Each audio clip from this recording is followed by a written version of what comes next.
मैं भारत को भारतीयता की मान्यता के आधार पर फिर से खड़ा करना चाहता हूं, उस काम में लगा हूं। जो लोग कहते हैं कि पहले घर का खर्चा 5,000 में चलता था, अब 15,000 भी पूरे नहीं पड़ते,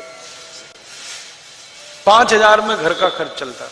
मेरे पिताजी एक दिन मुझे बताने लगे, वो सरकारी नौकरी में थे, तो वो कहते थे जब मेरी पहली पोस्टिंग हुई थी तो 250 रुपए की तनख्वाह मिली थी।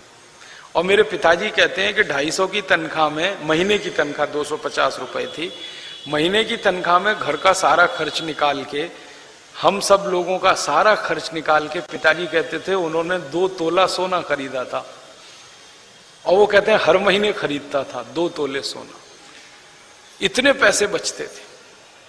अब वो ये कहते हैं कि महीने की आमदनी 20,000 हो जाए तो 2 तोला सोना नहीं खरीद सकता, क्योंकि 15,000 खर्चे में चले जाते हैं, 5,000 बचता है।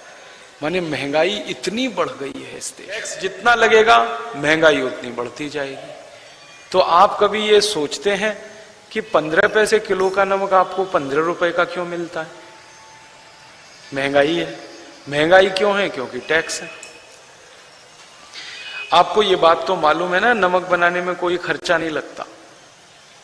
फोकट का पानी होता है समुद्र का, और फोकट का सूरज का प्रकाश है, दोनों ही टैक्स फ्री, कॉस्ट फ्री है, कोई खर्चा नहीं है। सूरज का प्रकाश समुद्र के पानी पे गिरता है तो पानी भाप बन के उड़ जाता है, नमक नीचे रह जाता है। वो सबसे सस्ते में बनने वाली चीज है, उसको 15 रुपए किलो में इस देश की सरकार बिकवाती है।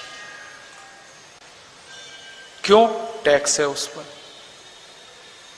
भगवान ने जिस पर टैक्स नहीं लगाया उस पर नेताओं ने लगा रखा है।